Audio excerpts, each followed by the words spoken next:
Does your license need saving? Do the wise thing. Call Wise Man Lawyers. Does your license need saving? Do the wise thing. Call Wise Man Lawyers.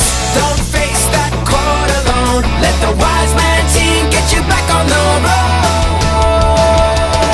Does your license need saving? Do the wise thing. Call the Wise Man team at Wise Man Lawyers.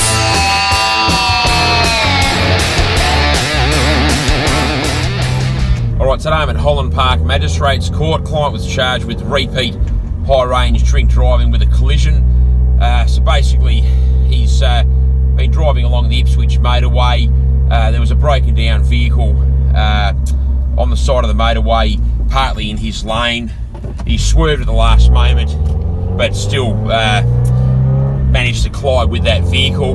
When he was breathalyzed, he was found to have a reading of .218. So .218, to put that in perspective, high range drink driving starts at .15, so he was well and truly into the high range bracket with a collision. Fortunately, there wasn't any serious injuries, but there was substantial damage to both vehicles. So the offence in itself with that reading, .218, and a collision is very serious, but further compounding the seriousness of the matter was the fact that only 18 months ago he'd all previously been charged with .213 high-range drink driving. So if someone is charged with their third high-range drink driving in 5 years, it's mandatory imprisonment, not if or maybe. The government, when they drafted the laws, have forced the magistrate's hands, and the magistrate must hand down a term of imprisonment for a third high-range in 5.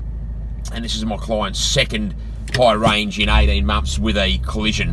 So whilst the magistrate's hand wasn't forced, there was a very real risk of imprisonment for my client today, and my job was less about saving his licence, more about either avoiding imprisonment, or if imprisonment was to be handed down, to try to persuade the magistrate to impose a form of imprisonment that didn't involve actual custody. So I'll just talk quickly about imprisonment.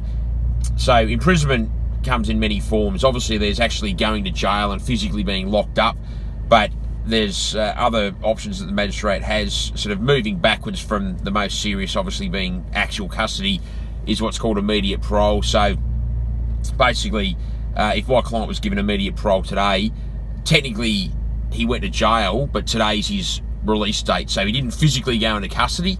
However, on his record, he went to jail. And then during the parole period, so let's say he got 9 months imprisonment with immediate parole, for the next 9 months, he'd have to report to the parole board and make sure that he complied with whatever directions they wanted him to comply with. Stepping back from that's what's called an intensive correction order, which is much the same as immediate parole, slightly less serious, but still as regimented in what needs to occur during the period of the order. So again, reporting to the parole office and complying with whatever directions they see fit. Stepping back from that is a wholly suspended sentence. So hypothetically, if my client was given, for example, 9 months imprisonment today, wholly suspended, basically in addition to the 9 months imprisonment, there'd be a suspension period. So let's say it was suspended for 12 months. What that would mean is if for the next 12 months there'd be 9 months jail hanging over my client's head, and if he came back to the courts for anything that was punishable by imprisonment, and you'd be surprised how many seemingly trivial offences are technically punishable by imprisonment, that 9 months has the potential to drop down and he actually goes to jail. But that said, I've had clients in that situation as well, and I've managed to persuade the magistrate to extend the suspension period rather than actually invoking the term of imprisonment. Back from that is what's called probation. Probation isn't in itself a punishment as such. The magistrate can't give probation without the defendant's consent, but if the defendant does consent to it, it's basically a supervisory order. It's an order that the magistrate can give to satisfy themselves that the defendant's going to get the help they need, whether it's alcohol abuse or mental health or whatever else, or just guidance, I suppose, on how to be a decent human being. So again, it's not a punishment. It can't be handed down unless the defendant consents to it. But obviously, if the magistrate's offering probation and someone doesn't consent, they're not going to give something less than that. They're going to go up and give some form of imprisonment. And then stepping back from that, they've got the power to just give a fine only. And what I've been talking about is in addition to disqualifications. Worst case for a first-time high-range drink driving is technically a lifetime driver's licence disqualification. There's a general power under the Penalties and Sentences Act, Section 187, if you care to look it up, that give magistrates the power to disqualify absolutely, meaning a lifetime loss of licence. So, as I said, today, for a first-time offence, technically the worst case is a lifetime loss of licence.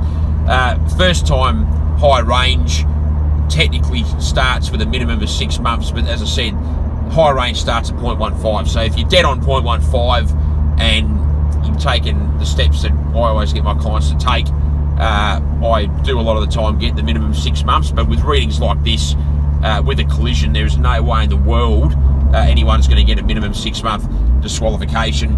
And again, compounding the very high reading, 0.218, and a collision was the fact that he had that previous 0.213 18 months ago. So if you've got a second high range in 5 years, the mandatory minimum jumps up to 12 months. So absolute best case scenario is 12 months, and that's if you had a like let's say a 0.15 4.5 years ago. The best case scenario is 12 months, and again, you're really going to be struggling to get 12 months with two very high ranges in such a short time frame with a collision.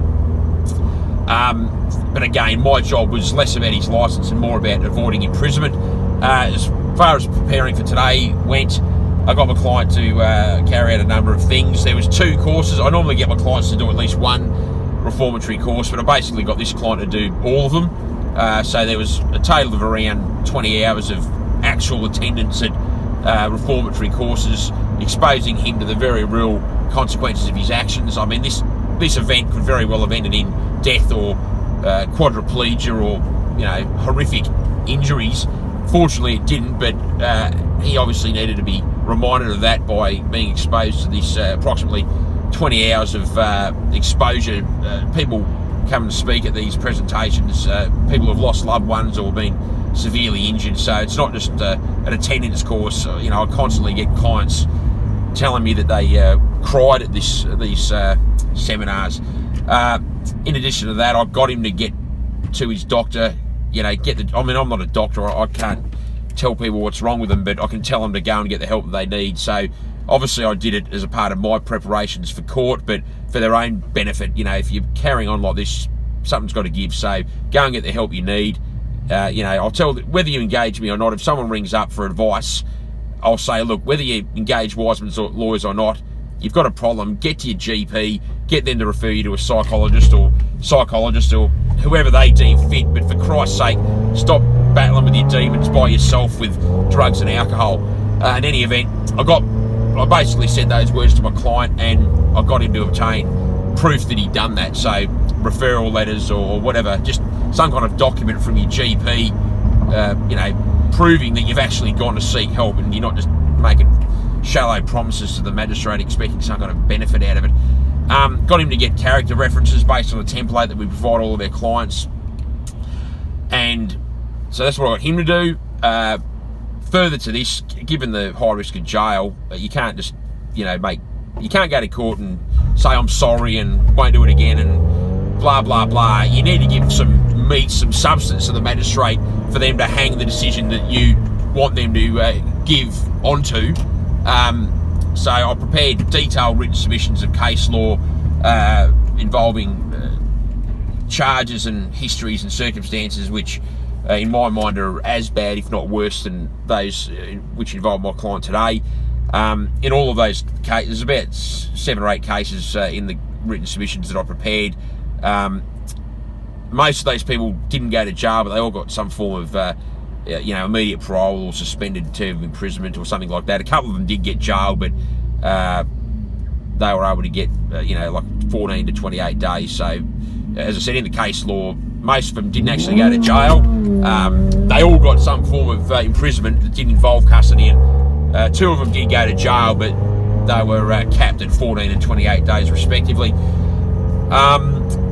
And again, so I did the written submissions, and obviously I prepared verbal submissions, trying to explain to the magistrate who my client was as a person. So talk about his background, upbringing, education, employment, family situation, who's going to be hurting if dad goes to jail, for example. I spoke about what happened. I mean, to be fair, even though there was a collision, there was a broken down vehicle, and he did try to avoid it and couldn't avoid it in time, but that doesn't change the fact that he should have been on the road with a blood alcohol concentration of 0.218. In any event, I did have to speak at length to persuade the magistrate to come on board with what I was getting at, which was don't send him to jail.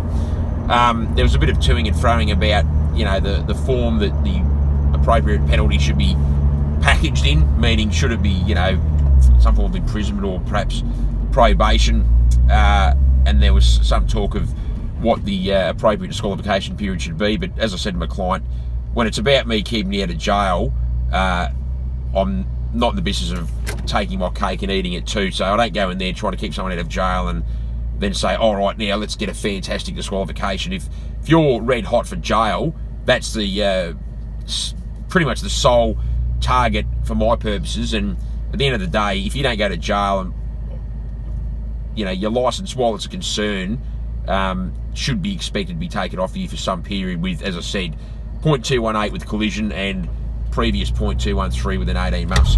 In any event, the short version is I was able to persuade the magistrate not to imprison my client, meaning not actually sending him to jail nor handing down any other form of imprisonment. So there was no immediate parole, no intensive correction order, no wholly suspended sentence. However, the magistrate did deem probation to be appropriate. As I said, the magistrate can't hand that down without my client's consent, but I explained to him what probation was before we went in, and I said, look, if we've got to compromise on some form of imprisonment versus going to jail or anything like that, we need to be ready to agree to probation if it's thrown on the table, which it was. So I'd already in advance got my client's consent to such an order, and I conveyed that to the magistrate. So short version is he was given 18 months probation. So basically for the next 18 months, he needs to, it's a bit similar to parole, but it's not as regimented, or it's a bit more of a helping you out mindset rather than a punishment. So yes, he's got to periodically report to probation, but they're going to help him. They're going to put him onto their own psychologists or psychiatrists, mental health professionals. They'll help him get on top of his underlying issues. There's a further educational program that he'll need to do as a part of that. And basically, as I said, for the next 18 months, he's going to have an organisation that's going to help him battle his demons and get on top of them ideally, and hopefully make sure he doesn't get himself in this situation again.